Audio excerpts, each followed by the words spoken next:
Olá, meus caros, tudo bem? Ótimo! Estamos voltando aqui para falar sobre consolo. Não existe nada melhor que compreendermos o consolo dentro das Escrituras. Às vezes imaginávamos que consolo seria passar a mão na cabeça, não chora, criança. Não, nós vemos que o consolo que Deus promete nas Escrituras é um consolo afável, né?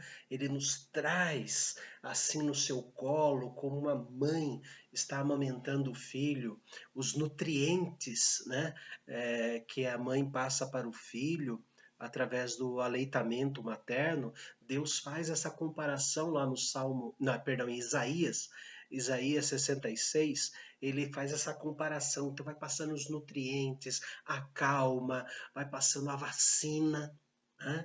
E vemos também que na segunda carta aos Coríntios, capítulo 1, do versículo 3 até o 6, mais ou menos, ele está falando ali que Deus é a fonte do consolo, né? Diz que Deus da consolação, e a construção grega desse texto fala que Deus se coloca ao nosso lado para nos consolar, ele está presente, ele é o Espírito Santo.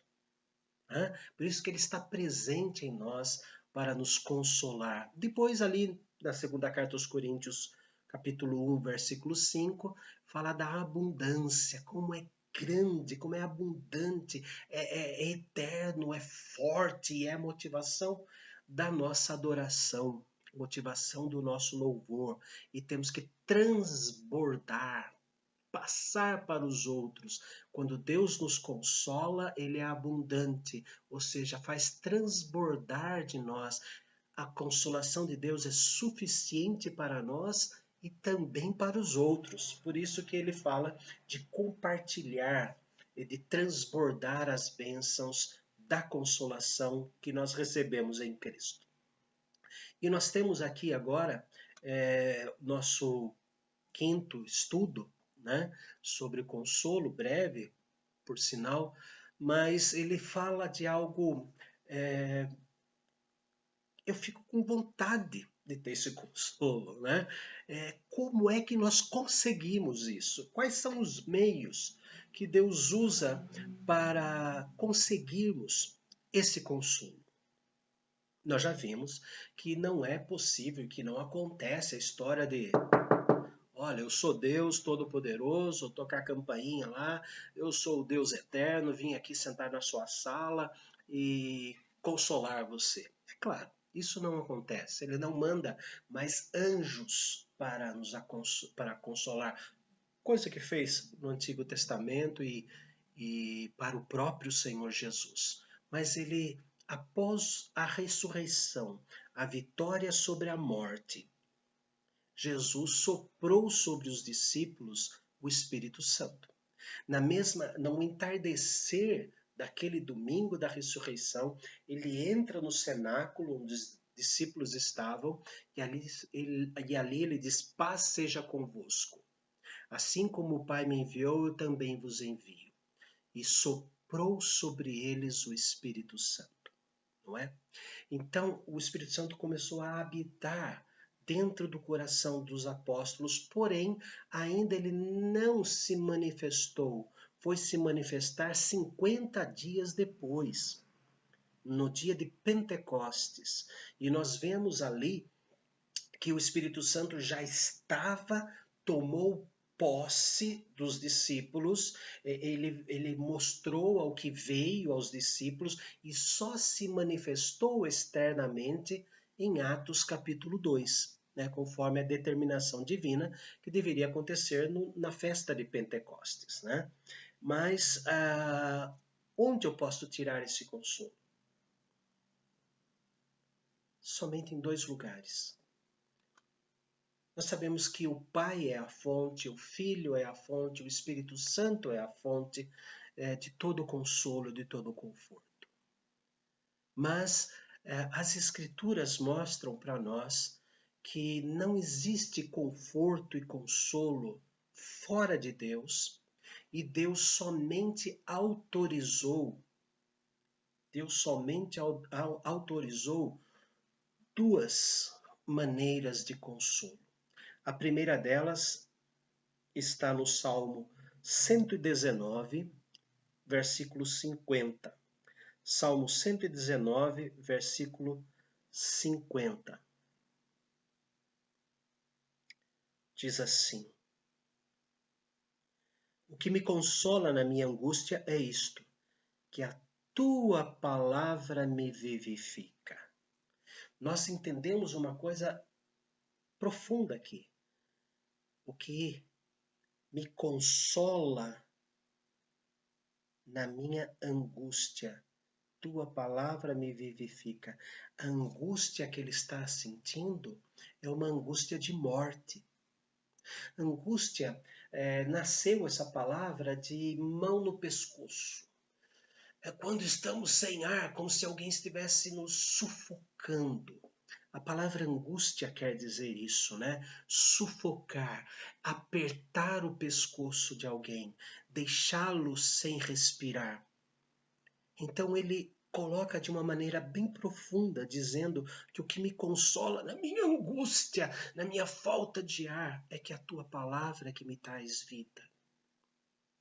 Estou quase morrendo. A aflição da angústia é tal que eu estou perdendo o fôlego. Não há ninguém que me console a não ser a tua palavra.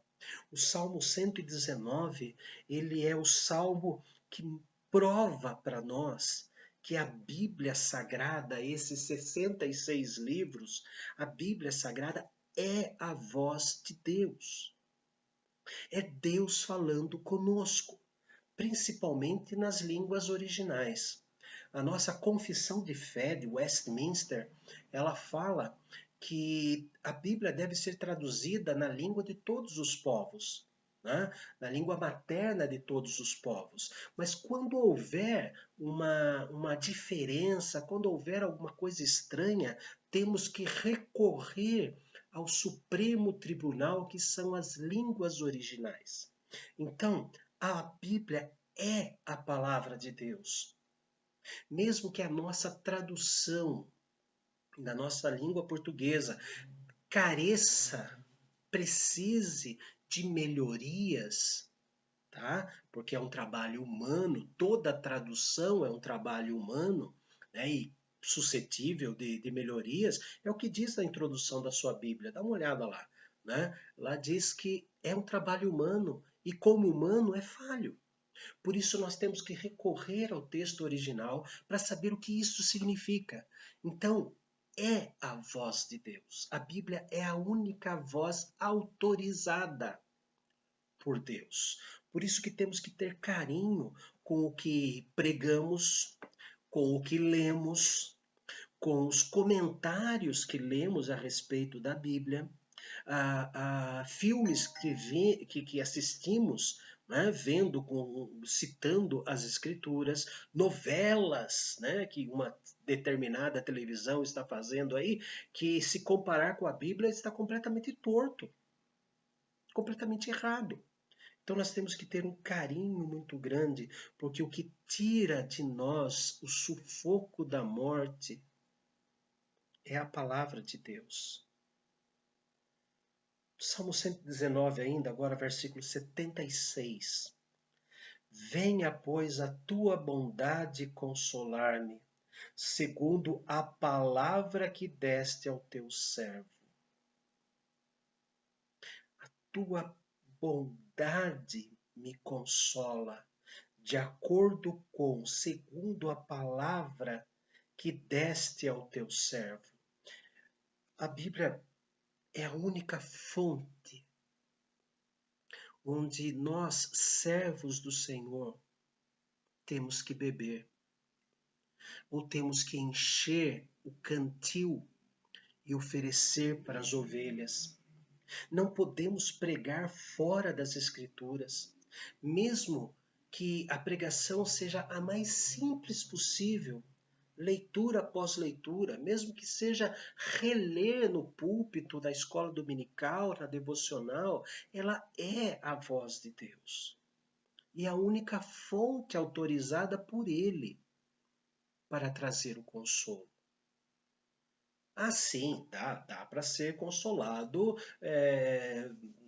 sei lá, assistindo a um filme, ah, lendo qualquer livro, mas isso não é consolo, isso é distração. É distração. Eu gosto muito de Júlio Verne, né? Eu sou verniano, eu gosto de Júlio Verne, mas isso não me traz consolo. Pode ser que no momento de tristeza eu sente, comece a ler, mas apenas desvia a minha atenção. Um filme apenas empurra o problema para frente, apenas coloca uma nuvem nos meus olhos, mas o problema estará lá. Mas a palavra de Deus não. Ela é viva, ela é eficaz, é a única fonte autorizada por Deus. Vamos dar uma olhada em Romanos capítulo 15. Os irmãos já perceberam que eu gosto muito de Romanos, Isaías, né? Romanos capítulo 15, versículo de número 4. O apóstolo Paulo agora é, está dizendo a mesma coisa que Davi disse no Salmo 119. Romanos capítulo 15, versículo de número 4. Pois tudo quanto outrora foi escrito para o nosso ensino foi escrito, a fim de que pela paciência e pela consolação das Escrituras tenhamos esperança. Olha só, a fim de que tudo que foi escrito para nós, para o nosso ensino, a fim de que, com a finalidade de, pela paciência, nós temos que ler a Bíblia com paciência. Nada de ficar lendo correndo porque eu tenho que dormir. Não, com paciência, com pausa, respeitando as vírgulas, respeitando palavra, mastigando palavra por palavra, e fala pela paciência e pela consolação das Escrituras, tenhamos esperança. Consolação das Escrituras. Queridos, nós vimos há 2 vídeos atrás, mais ou menos, que Cristo e o Espírito Santo e o Pai, a Trindade bendita, é a fonte do nosso consolo. E nós vemos que o Espírito Santo nos foi dado, né, foi colocado para nós, não para falar de si mesmo, mas para falar aquilo que é de Deus. Então, o Senhor Jesus, na noite em que foi traído, antes de partir o pão e passar o cálice, ele teve uma conversa longa com seus discípulos, que são os capítulos 13, 14, 15, 16 e 17 do Evangelho de João. E quando ele vai contar, primeiro ele diz que vai rogar a Deus, vai pedir a Deus que mande outro consolador. Porque Jesus nos consolou com a sua morte, com a sua ressurreição. Isso traz o consolo da nossa vida de que os nossos pecados já foram perdoados. Só que depois disso nós continuamos vivendo.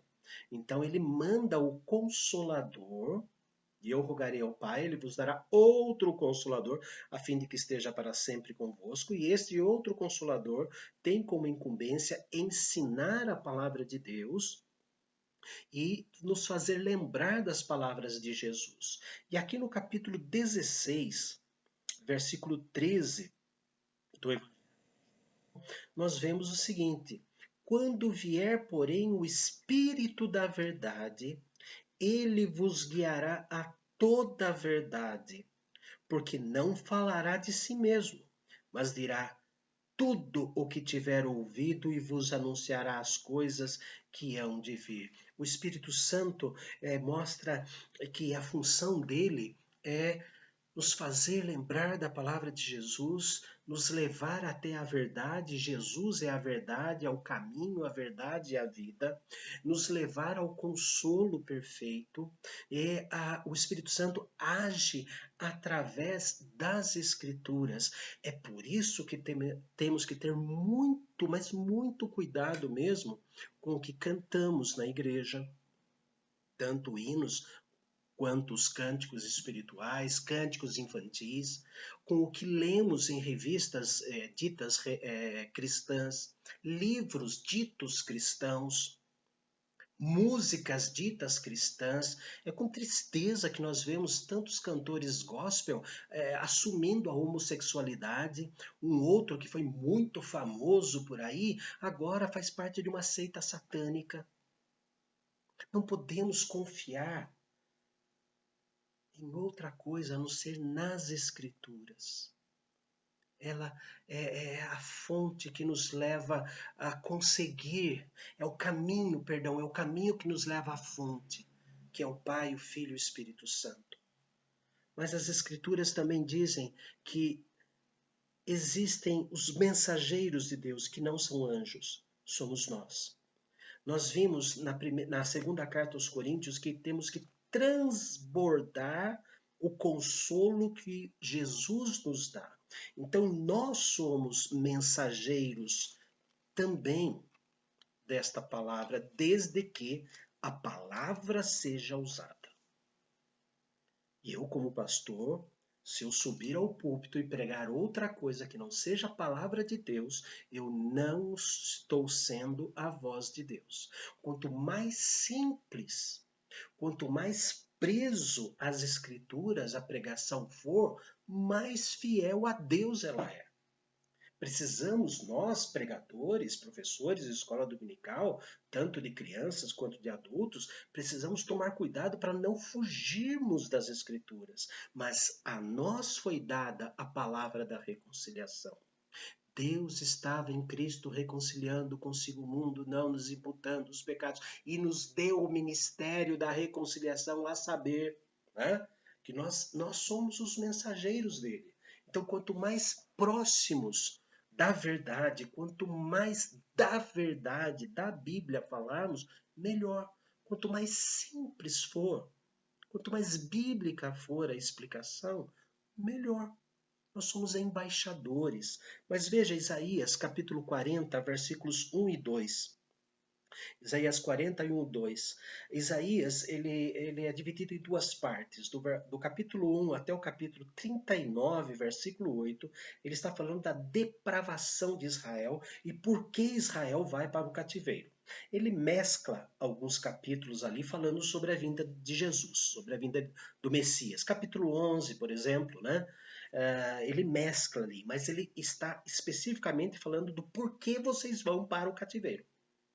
E a partir do 40, capítulo 40 até o 66, ele vai falar da restauração. Vocês vão para o cativeiro porque vocês pecaram, mas vocês retornarão. A partir do capítulo 40. Então, nós lemos assim os dois primeiros versículos de Isaías 40. Consolai, consolai o meu povo, diz o vosso Deus. Falai ao coração de Jerusalém, bradai-lhe que já é fim do tempo da sua milícia, que a iniquidade está perdoada e que já recebeu em dobro da mão do Senhor por todos os seus pecados. Anuncie o perdão. Anuncie o perdão do nosso Deus. Ele está falando que cabe ao pregador não anunciar coisas estranhas.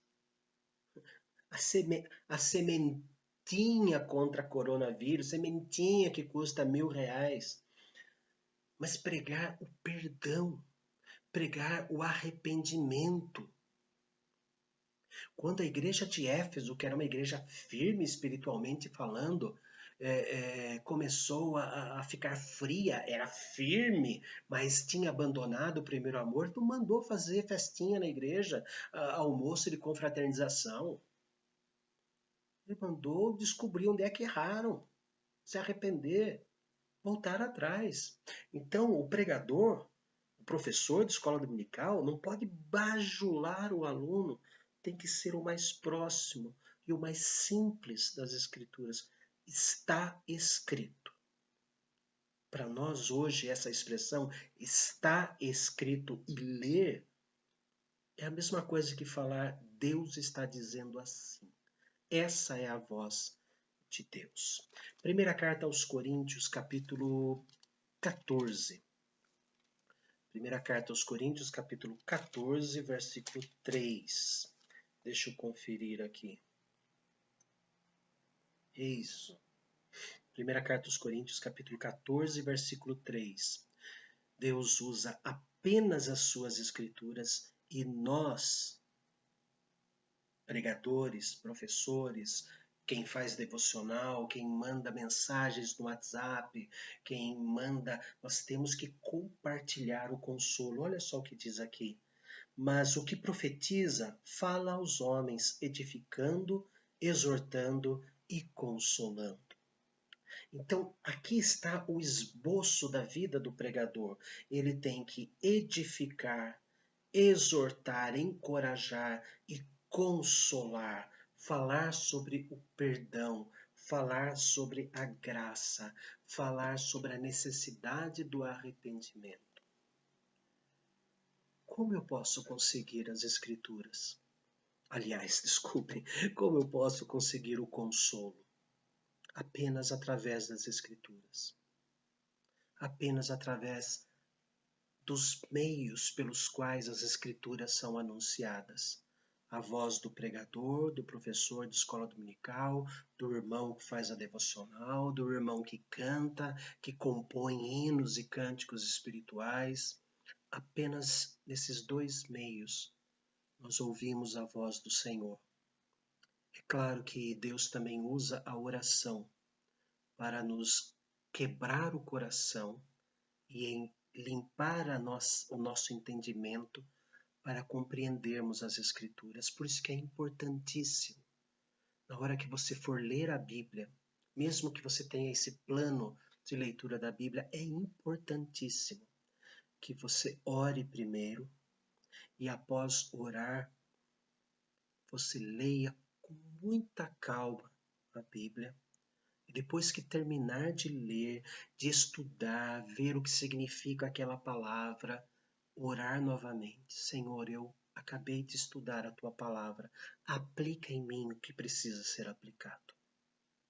E assim, nós vamos não apenas ler um livro, nós vamos ouvir a voz de Deus.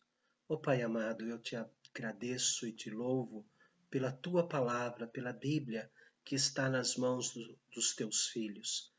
Nos ajude, Senhor, a sermos fiéis ao que está escrito, a não darmos razão para a nossa criatividade, a não darmos vazão para o nosso autoconhecimento, mas que estejamos presos, ó Deus, à tua voz, à tua palavra, porque ela é a única fonte de consolo, de exortação, a única fonte, ó Deus, da profecia, que é falar do que Cristo fez. Ilumina, Senhor, a cada um de nós, para vivermos conforme o Senhor deseja, em nome e por amor de Jesus. Amém. Continuem estudando a Bíblia, continuem orando e estando juntos, né, para, na comunhão dos santos, termos o nosso coração confortado e transbordante de conforto. Deus abençoe.